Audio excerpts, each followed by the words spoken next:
Last time on Dragon Ball What If, the Z Fighters joined Shin and Kibito in their mission of preventing the revival of Majin Buu. Gohan was able to defeat and kill both Pui Pui and Dabura.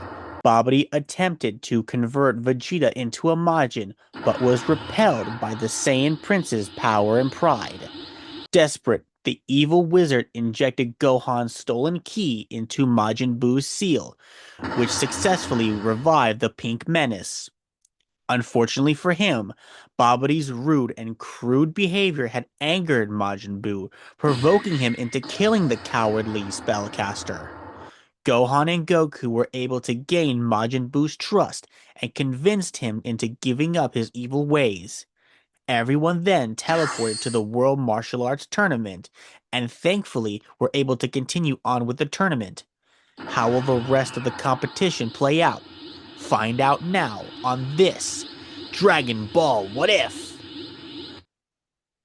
Machi ni matare mutachi. Since Gohan and Kibito's match was interrupted by Spopovich and Yamu, they were able to continue on with their fight, seeing as both of them are currently in fighting shape. However, Kibito voluntarily forfeited the match, not seeing the point on continuing the fight because one, his mission was complete, and two, he had seen just how strong Gohan was when he had easily killed Pui Pui and Dabura, as well as throwing hands with Majin Buu. The next match is between 18 and Mr. Satan, and like in the original story, the Deadly Beauty was able to bribe Hercule for 20 million zeni in exchange for throwing the match, to which the fraudulent champion actually agreed. Ha! Sucker! Even if Mr. Satan advances forward beyond this point, he still has to deal with the likes of Vegeta and Gohan in later matches, and she highly doubted they would be willing to throw their own matches for him. But whatever, it wasn't her concern. What really mattered to her was the fact that she's gonna get double the amount of the tournament's prize money from this faker once the competition was over. Now, the moment we've all been waiting for. It was finally time for the long-awaited rematch between Goku and Vegeta, the third class Saiyan raised on Earth versus the Prince of all Saiyans. Both purebloods look at each other with excited grin on their faces. At last, it was their turn to fight. As they made their way to the stage, the tension in the atmosphere started to build with each step they took. Even those who couldn't sense ki could feel the incredible pressure emitting from Goku and Vegeta as the rivals continue gazing into each other's eyes. Krillin and Yamcha were practically sweating bullets before the match even started. Chi-Chi and Bulma were waiting eagerly for the fight to start already, wanting their respective hubbies to defeat the other in this long anticipated showdown. Goten and Trunks are in a similar boat as their mothers, albeit in a more childlike way. Shin and Kibito were waiting with great intrigue, wanting to see the true power of these Saiyans and hopefully understand the source of their confidence when it came to dealing with Babidi and his minions. Gohan and Piccolo, meanwhile, are entirely focused and locked in. Out of everyone present, they were the ones who were anticipating this fight the most. They had trained with those two and had been through hell with them on more than one occasion, and despite Vegeta's personal development for the last 7 years, they knew how much this rematch means to the Saiyan Prince. Goku proposed that they only fight in their base forms. That way they won't run the risk of endangering the audience. But Vegeta isn't having it. He wants to see the result of Kakarot's training. Vegeta's ki control is better than it ever was before, thanks to his training with Gohan and Piccolo. He was actually glad that he took the nameless Namekian's advice and balanced his combat training with meditation. Kakarot should also have excellent control over his own ki and Saiyan power, especially considering the orange-clad Saiyan's many years of martial arts training, not to mention coming up with the idea of mastering Super Saiyan. They can take their fight to the sky if need be, that way they can go all out. Goku concedes to Vegeta's point as both Saiyans started flying towards the clouds, high enough to the point where it was safe for them to get serious before entering their respective battle stances, the same ones they used in their first battle all those years ago. Goku makes the first move, charging full speed at Vegeta. The Saiyan Prince easily avoids his rival's fist before turning towards Kakarot, ready to deliver a punch of his own, to which Goku responds by bringing his arm up to block. However, as Vegeta's punch connects with Goku's guard, the orange-clad Saiyan is sent a few feet back due to the sheer heaviness of the former monarch's attack. Vegeta doesn't give Kakarot room to breathe as it's his turn to charge at the opposition. Both Saiyans now engage in an ultra high-speed martial dance. Well, it would be a proper dance if one of the participants wasn't lacking behind. Goku was already struggling to keep up with Vegeta's speed and power, and they just barely started the fight in their base forms. Goku was a little excited, but more so nervous on what would happen if the short prince got serious. However, that speculation would be meaningless if he loses the fight before it gets to that point, so the Heavenly Saiyan needs to lock in real quick.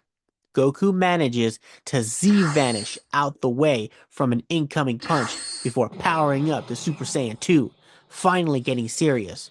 But not too much so, since Goku feels that using that power would be too risky at this point.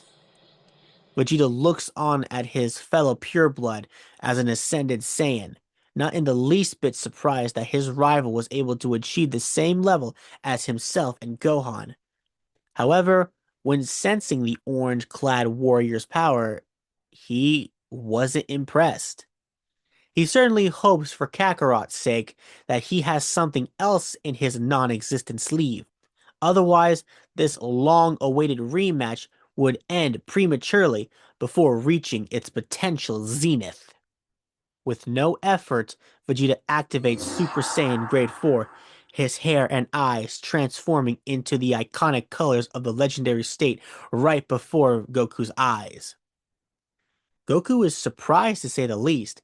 He hadn't seen a transition to Super Saiyan so smooth and masterful, not even from himself.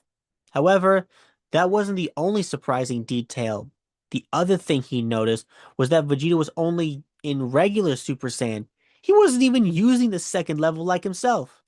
Was was Vegeta looking down on him? Goku's excitement was now mixed with a little annoyance. The Saiyan savior was raring to fight against Vegeta's ascended Saiya power, but it seems the prince doesn't think he's worthy of being given that. Was Vegeta being arrogant like usual, or had he really gotten that strong during the last 7 years? Now that he thinks about it, it more than likely might be the latter. When Vegeta powered up to repel Babdi's spell, Goku sensed that his ki as a Super Saiyan was noticeably higher than his own if he went Super Saiyan. So was Vegeta hiding even more inner strength than what he had shown at that point in time? Well, time to find out. With Super Saiyan power flowing through their veins, Goku and Vegeta resumed their battle dance, each clash between their fists and boots more explosive and spectacular than before. Goku was using every ounce of skill he had in conjunction with his Super Saiyan 2 state to gain any sort of advantage against Vegeta. His strength and martial prowess had evolved during his time in Otherworld after his demise in the Cell games, dwarfing his previous self 7 years ago. However, the same can be said about Vegeta. Not only was he a lot stronger than he was during the final battle against Cell, but his constant training with his mighty and prodigious student, as well as the wise, nameless Namekian, had taken him to a completely different level than before. The Super Monarch's power and brutal fighting style as a Saiyan warrior was further honed by martial mastery, making him even more deadly. Both purebloods were equally skilled and experienced in the art of combat.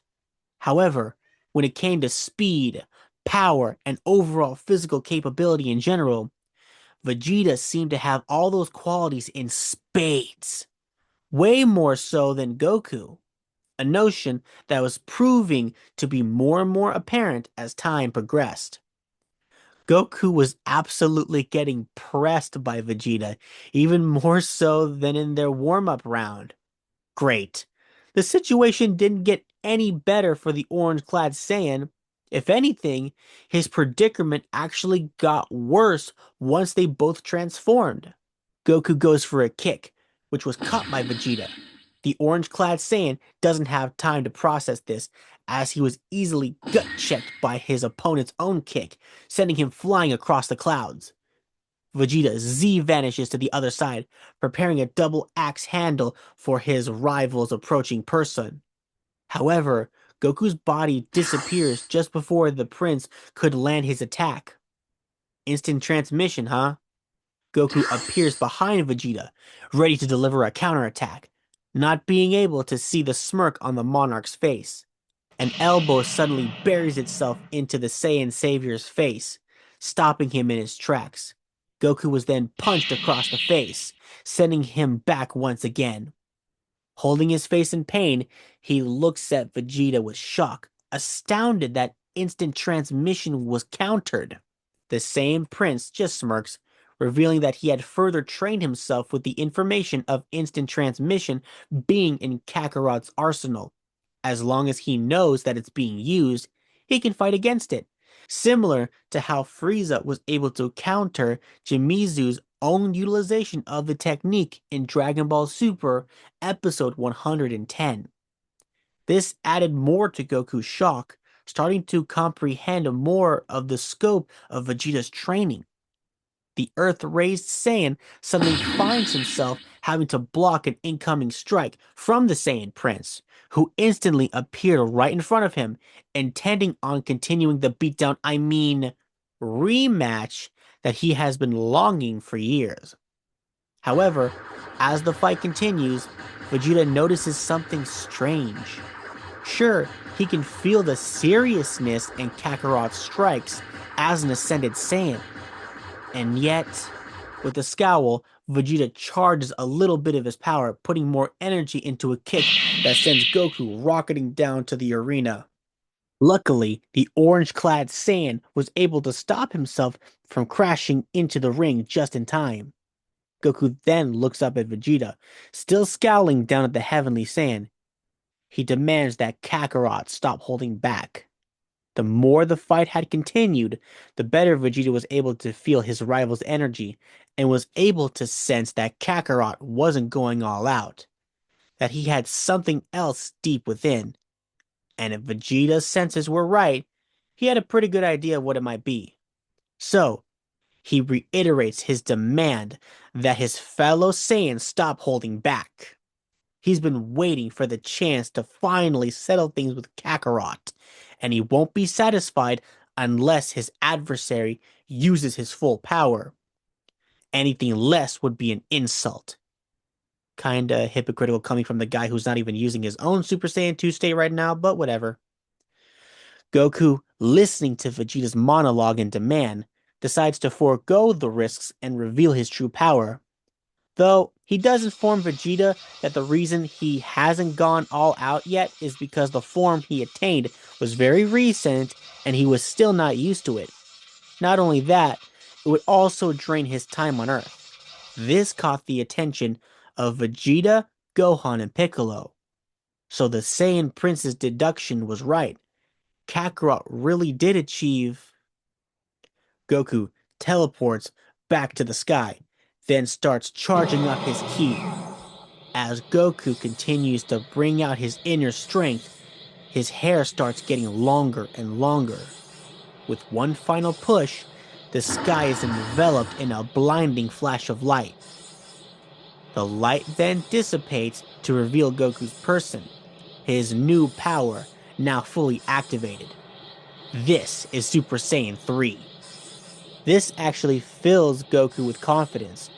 With Super Saiyan 3, he should be able to go band for band with Vegeta now. But the Saiyan Prince wasn't fazed. Instead, he just smirks. So he was right. Kakarot did indeed achieve the third level. Now things are getting interesting. Vegeta knows he doesn't need to do this, but Kakarot is now using his full power, so he should as well. Vegeta activates Super Saiyan 2, but he doesn't stop there. Instead, he powers up, his ki climbing higher and higher, similar to Goku's a moment ago. This had the orange-clad Saiyan shook. Did Vegeta also obtain Super Saiyan 3? The Saiyan Prince's power also created a flash of light as well. Once it was its turn to subside, Vegeta's person was visible once again, revealing something surprising. The Saiyan Prince was still in Super Saiyan 2, but the lightning had changed from blue to purple. Vegeta smirks, revealing that he had achieved something that was just as powerful as Super Saiyan 3. He calls this form Super Vegeta 2. This made Goku bewildered. Super Vegeta 2? Vegeta simply explains that he had refined his utilization of Super Saiyan 2 and was able to unlock its full potential. And best of all, it doesn't have the same absurd side effect of the third level, constantly draining one's ki. This made Goku smirk in excitement. Vegeta really was a genius. He shouldn't be surprised that the Super Monarch would be able to empower Super Saiyan 2 in such a way.